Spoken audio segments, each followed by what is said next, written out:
Hey everybody, I am Brittany. I'm Carlicia. And I am Janelle, and thanks for joining us for another GatherGab. This is our 5th GatherGab. We're super excited. Remember when we started with number 1, and the top thing that we are doing today is wrapping up 2020. Putting a bow on that thing, sending Get that out of here. Yes, we are. So we're going to jump right in. Guys, what are we gabbing about today? Well, I think one of the biggest things that we want to try to wrap up in the spirit of wrapping up, this being our final GatherGab for 2020, we want to wrap up these elections, the presidential election, because we've talked about that a lot. And so I think that that'll be a good place to start, since now we know. Well, we know a lot. Still have some things to come, but we know a lot. So what are y'all feeling? You know, what are our feels about the end result? Yeah, the exhale, friend. I feel like that's what the end result felt like to me. It felt like I could exhale. Oddly, I know that this was very tight. It was a lot going on. It was a nail biter for many people. A lot of people were calling the election on the first night. And here we are, night 2, night 3, night 4, waiting for results, waiting for votes to be counted. And I wasn't necessarily biting my nails, but I definitely exhaled when it was all said and done. I feel like this was a fight worth fighting, and I'm just grateful for the end results. That's what I'm feeling about this presidential election right now. It was one of the very few highlights of 2020 for me. Yeah, I can definitely concur with just that exhale moment, just like, whew.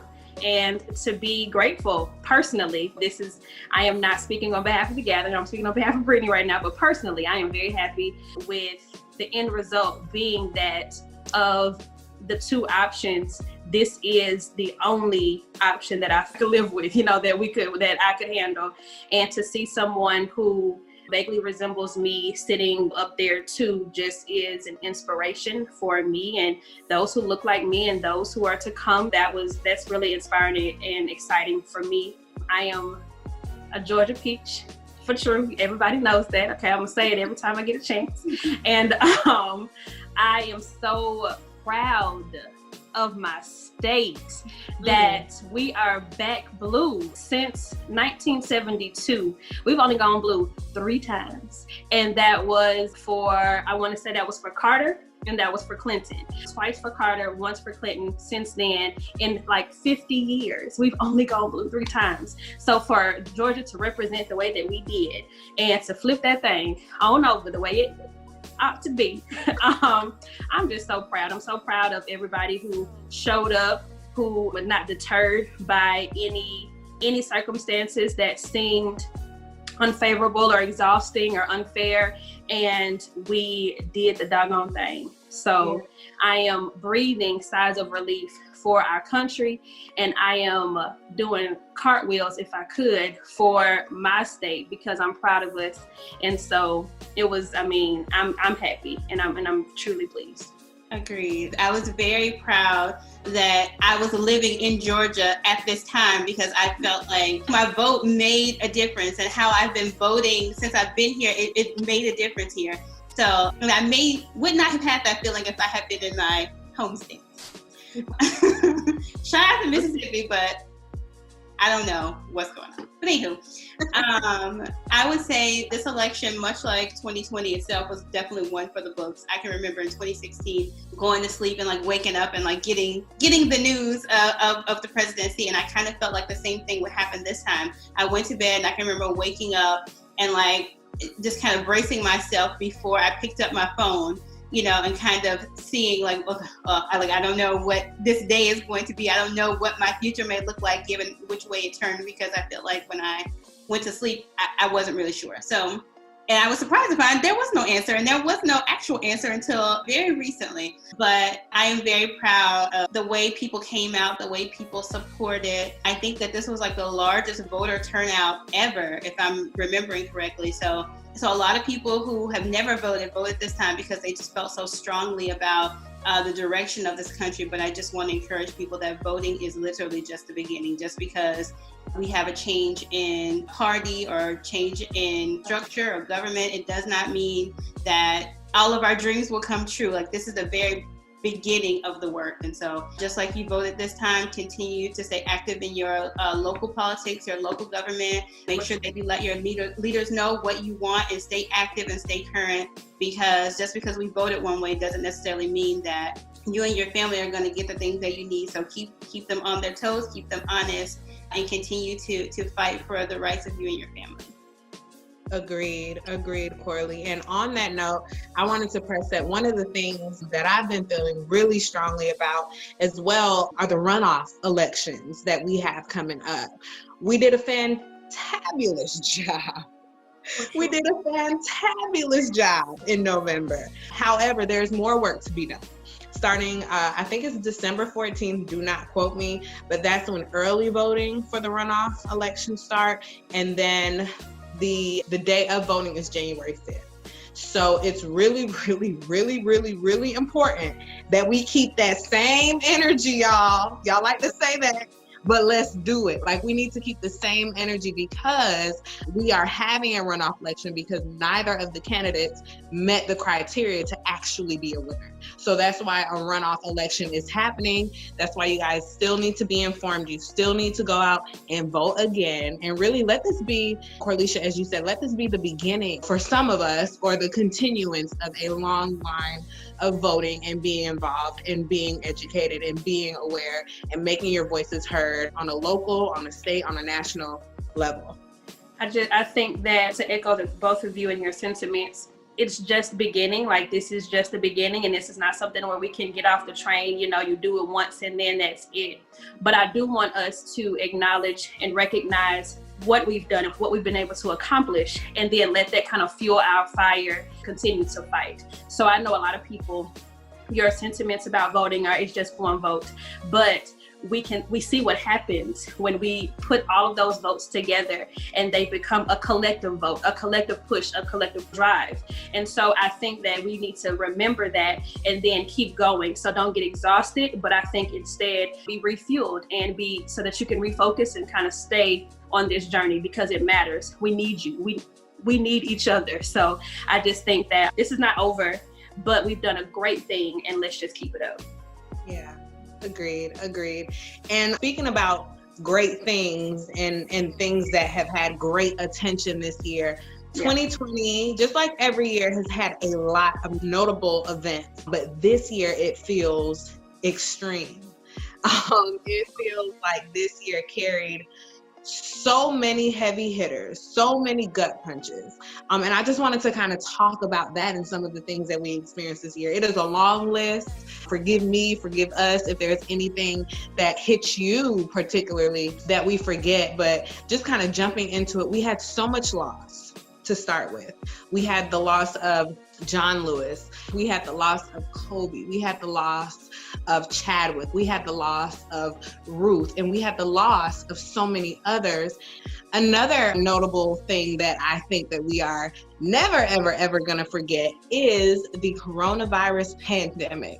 Some for the US say it started this year. It actually started at the end of 2019 and then became very big news here at the beginning of 2020. But that's something we are still dealing with. And I mean, I think you guys can agree that that's probably one of the biggest, most notable things for 2020. Oh, for sure. Yes. Surviving a global pandemic is something that will be a part of our lives and shape a lot of different parts of people's lives for like a long time to come. So for sure, the pandemic and continuing to survive and just adjusting to the new normal, because nothing looks the same. You know, everything has changed. So that's going to be definitely a big part of people's survival stories and their recollection of 2020. Yeah, I definitely Agree. Yeah, definitely 2020 will be one that we will be reading about in the history books for a very long time. And you've made it to the end. Congratulations. You have survived the pandemic. So whatever you're going through, you should pat yourself on the back for that one. So clap, clap, clap for you. All of us. I think another notable thing that happened in 2020 was, I know it's something that has been happening forever, for years. This is not anything new to us, but I think a lot like the growing movement of the Black Lives Matter organization was something that really highlighted a lot of things. And I know with politics, and it really did bring some important conversations to light, and a lot of important conversations were had amongst friends, among family. And so I'm happy. Tough conversations are never easy to have. However, I think that if you had someone in your life who didn't understand why you as an African American person was upset or felt depressed or felt down or felt anxious or nervous, then that was a great opening for them to really have an understanding of what it's like to live in your shoes and what it's like to have the privilege of not being able to focus on things that are not related to you. So I definitely think that just kind of that being more public and having these different incidences back to back to back, although very, very sad, I definitely feel like it was one of those really terrible things that, but however, opened up a bigger conversation about race, about politics, about law enforcement that needed to happen. I don't know if those things had not happened, or had not happened during the pandemic, or had not happened when we were all not so busy in our everyday lives that it became just another news story, that it would have had the impact that it had. So that was certainly a notable thing that happened. Definitely. And another notable thing that occurred that I was thinking about is how Meghan Markle and Prince Harry basically quit the royal family. Mm-hmm. And I know for us that may not mean too much here in the US, but it just kind of reminded me that just because you're born into certain roles, into a certain path, I guess we can say, it does not mean you have to go that way. And they made a very big expression of how they felt and how that was just not important to them. And so kudos to you guys. Sometimes just quit your families. Ain't nothing wrong with that. Quit your family and forge a new path. I'm okay with that if it needs to be done. So I think that was a pretty big thing as well. Very brave. I think that kind of in the spirit of what we were talking about when it comes to COVID, there was a lot of devastation surrounding COVID, but I also think that there are a lot of positive things that were born from having to be creative, think outside of the box. So you were talking about quitting your family and doing something against the grain, Janelle. I think that while COVID brought about a lot of job loss, a lot of decline in health, and some loss of some loved ones and things like that, there were also a few things that, again, were born that can be seen as positive, such as lots of new businesses were created. People had a chance to operate in their passions as opposed to having to just operate through your normal 9-to-5 job. So they were creating businesses, they were creating opportunities to, some people had a chance to spend time with loved ones that have not had a chance to do that. People were forced to stretch a little bit and to think outside of their normal boxes. And while it was very difficult and the circumstances were indescribably painful and hard, and just, it's not a good thing. But I think that some people were choosing to kind of reframe it in certain ways and making the most of it. And in that way, they were able to kind of develop some new different opportunities that are seen as positive. Yeah, Brittany. So I definitely agree with the fact that you said 2020 has forced us to build some muscles that we rarely use. And I think 2020 had a lot of little proverbial fires everywhere. Well, really, we had real fires, because there was fires, the bushfires in Australia. We had the fires on the West Coast.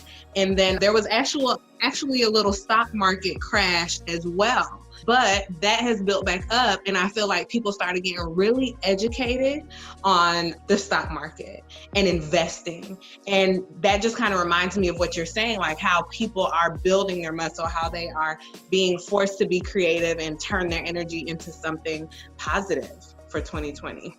For sure. No, I agree. I think that unfortunately people love to say, oh, you're so strong, or you're so strong. Well, strength comes as a necessity, like you have to be strong.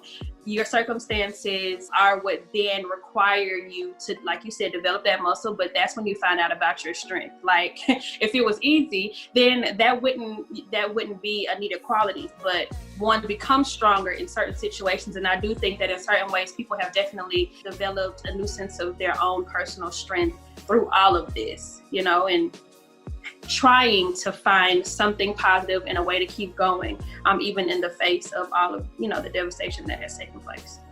Yeah.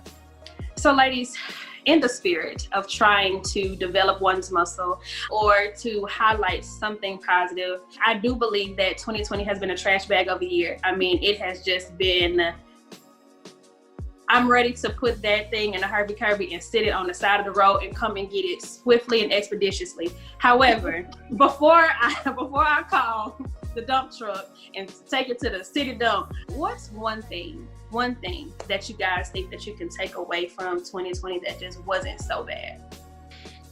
I would like to thank 2020 for forcing me to be more creative. I think, for instance, with the gathering, I honestly think that 2020 made us more creative in A, what we spoke about, B, how we spoke about it, and just in general, how we connected with each other.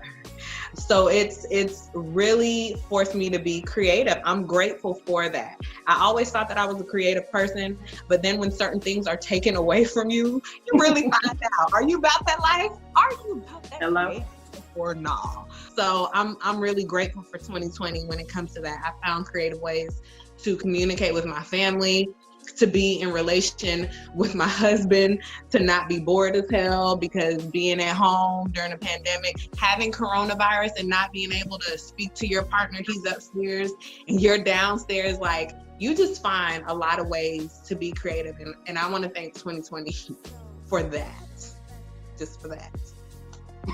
That's it now. That's you it. Only get one. You only get one now, 2020. What about you, Corey?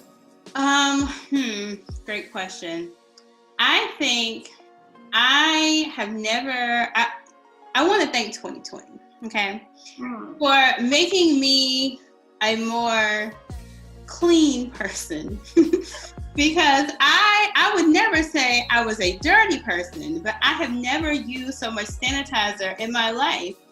I have never been so pressed for wipes or Lysol or any of the things. So I feel like I'm just more vigilant about keeping my hands clean, keeping everything clean. Like I'm more cautious about what I'm touching, what I'm doing. Like when I touch something, like when I pick up something, if I put something in my mouth, like all of these things. I wouldn't consider myself a germaphobe by any stroke of the imagination, but definitely just being more thoughtful about cleanliness and about things that you touch and about things and people that you come in contact with.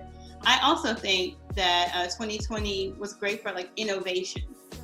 And we never thought about other ways to do things until you were forced to find a different way to do them. I'm in an internship now that's completely virtual. And before 2020, if I wanted to be at this certain site, I would have to drive almost 2 hours every day. So it's definitely brought forth some innovation to where, like, if you don't have another choice, you still have to get things done. And so you have to find a way.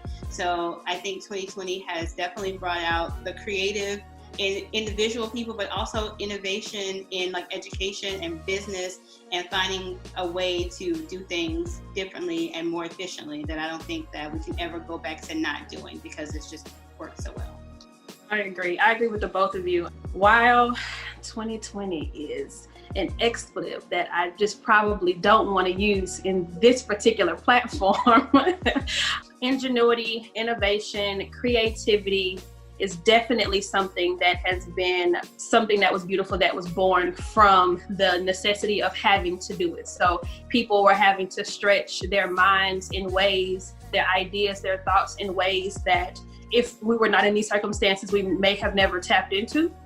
So I definitely agree that although the circumstances were very uncomfortable, people have dug deep and also just like held hands in ways that before now you didn't have to. So you could have operated in a silo with no problem, or you could have just remained very comfortable in your own little box and in your own little lane for a long time. But that was just not possible. We had to lean on each other, depend on each other, and stretch our minds and our creativities and our ideas, because life still happened, but it had to look different. So how do we do it? We come together and we stretch. And so I definitely agree. And I think that those are great points. One thing that I'm taking away from 2020. So I'm all about family. I'm all about love. I'm all about life. And so this is a little bit personal. I think you all were a little deep on the global level, but this one is personal for me. Something that happened that was wonderful in my life this year was the birth of my niece. I am a first-time auntie. And these two know, and anybody who will listen knows, that little thing is my angel and my sunshine and my sweet face. And I just think that she is the best thing. And to me, she brought so much love and light to our family and everybody who sees her, because my mom posts her all the time.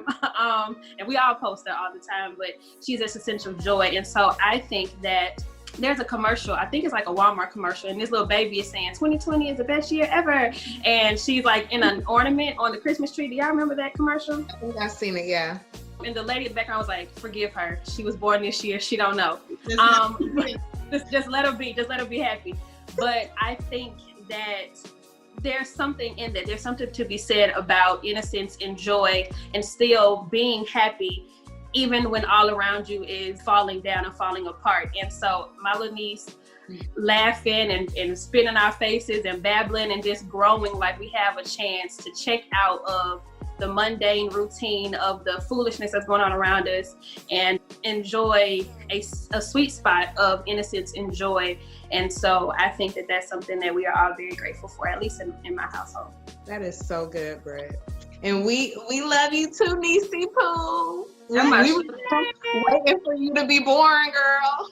When I tell you everybody was on pins and needles, that is, listen, sugarfoot. So birth is beautiful, life is beautiful. So that was definitely something that I'm happy about. But other than that, come on, 2021, where you at? 2021, we are living in great expectation for you. I almost want to count the days down, but I'm trying to be calm, cool, collected. But because there was so much that happened in 2020, I want to talk a little bit about what we are expecting or what we're looking forward to, or just any of your thoughts about 2021, which is on the horizon. I'm thinking about our video, our Visions and Goals video. That was one of the first videos that we filmed this year. And we were just so ready for 2020. We were talking about 2020 vision. And I mean, we were so ready and so hyped. And I think a lot of people were. And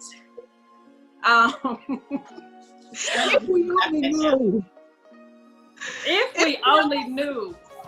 I'm telling you, it's like the same innocence that a baby has. The baby said 2020 was the best year ever. We thought it was going to be the best year ever for so many reasons. We just knew that it was going to be so amazing in all the ways. And I, for one, am gravely disappointed. It let me down. It did not meet any of those hopes and dreams and expectations, unfortunately. Well, I mean, I can't say any, but the overall sentiment, it did not. Yeah. It didn't do it for me, unfortunately. Mm-hmm. So that makes me a little bit nervous about 2021, because again, we had such exuberance about what 2020 was going to hold, and for it to look this way, I don't know. One of y'all got something that y'all looking forward to? I can say for me, I know there's a lot that I'm looking forward to, not in the same way that I was looking forward to 2021, in a different way. But I'm simply just living, like I said, in expectation for what people will be like in 2021. And the reason that I say that is because, like you both said, we were forced to build muscles that we hadn't used before. And I'm wondering if that's going to carry on in the way that generations now move forward. So are we going to have a different mindset about politics? Are we going to feel differently about health? Is everything going to be the new norm? Like what is life about to look like, and how are we going to grow from this, and how are we going to move forward from this? I'm really looking forward to see what people are going to be like in 2021. Agreed. I've never really been one to be like new year, new me, or like excited for the new year. I think I said in like a social media post on New Year's, this year is going to have ups and downs, just like every year does. I just pray for the strength to get through it, or whatever I said. Little did I know that there was going to be more downs than ups. And so while I was not prepared for the roller coaster ride that was 2020, I also don't know what 2021 will bring. I'm hopeful, I'm optimistic, but also I'm realistic in that I have no idea. What is to come. So I'm not going to make 2020 more than what it's going to be or what it wants to be. I just hope that we take everything that we learned in 2020, good, bad, indifferent, high points, low points, and that we take it and we use them all as learning experiences and how to continue to do better and be better as people, as citizens, as friends, as family members. I am hopeful, like you said, Nell, that people, like I said, like take what we've learned, what we've been forced to learn, like the muscles that we've been forced to build, and just continue to, because 2020 perhaps could not have been the trash bag that it was if people had maybe made different decisions early on. But I'm excited to see what the new normal will be. Now, I'm Southern, and we hug and we hold, and it's not uncommon to when you see a relative to want to put your arms around them and all this stuff. Southern people have really been suffering during the pandemic, so I don't know how we've been barely getting by. So that's good. It is good. It is good. We are all women from the South and the Southern region, so it has been a little touch and go because it's hard. You can't love on your loved one. I mean, what you say? They loved ones. What are you supposed to do with them? We actually like these people, so I'd like to be able to express that hello. But yeah, it's been a little touch and go for us, but we are yet holding on. No thanks to 2020. But so when it comes to 2021, I am looking forward to just moving and operating in a place where I am led by faith. We've discussed, and I've probably mentioned it a little bit, but I am a woman of faith. I am religious, I'm spiritual. And what I think we can all say about 2020 is that we had one way that we thought it was going to be, right? We all had really high hopes and high expectations. We maybe had laid some foundation in years prior, and we thought that things were going to come to fruition this year, and they just didn't for whatever reason. There are a lot of reasons one can be disappointed and dismayed and just feel like, you know what, that's it, forget it. I'm not going to try or I'm not going to hope, or I'm not going to plan. There are a lot of reasons to not, but what I would like to do is hang on the one reason why I should, and that is my faith. And your faith may not look like mine, and that's okay. But being rooted in something that's bigger than you, being rooted in something that is beyond you, and operating in that, we thought that this year was going to look different. We thought that lots of circumstances were going to look different, but they don't, unfortunately. And while there's little that we can do about that, there's a lot that we can do about how we respond to it and how we operate going forward. And so what I am looking forward to, I think, more than anything, is just being able to confidently operate, move forward in my faith, knowing that things will continue to go according to how they're supposed to. And somewhere in all of that, finding some hope for what is to come. I may not be quite there yet in some ways, but operating in faith and going forward and just not being afraid. I think that people have a lot of reasons to be afraid because life it's just so uncertain. Kids don't know when they're going back to school. People don't know if they're going to have their jobs. People don't know about their health. Just so many different reasons why people could be afraid, but choosing to believe that, you know what, we're going to keep going. And there is faith out there, and and I'm rooted in my faith. I mean, and so while there may be a little bit of darkness, there's also hope in there, and we can just try to keep on keeping on and seeing what's gonna happen. So that is what I'm thinking right now about 2021. Absolutely. That was well said, Britt. That was well said, because I agree. And I know I saw you shaking your head, Corley, so I know you agree. There's a lot that we could be fearful of. But like you said, I think just going into 2020, knowing that we don't know 2021, letting 2020 go. We don't know. You're not sure. I ain't gonna hold on to it, y'all. I promise. It's out. But not being fearful, knowing that we can move forward in a positive way, learn from our past, have faith, and just be open to something different.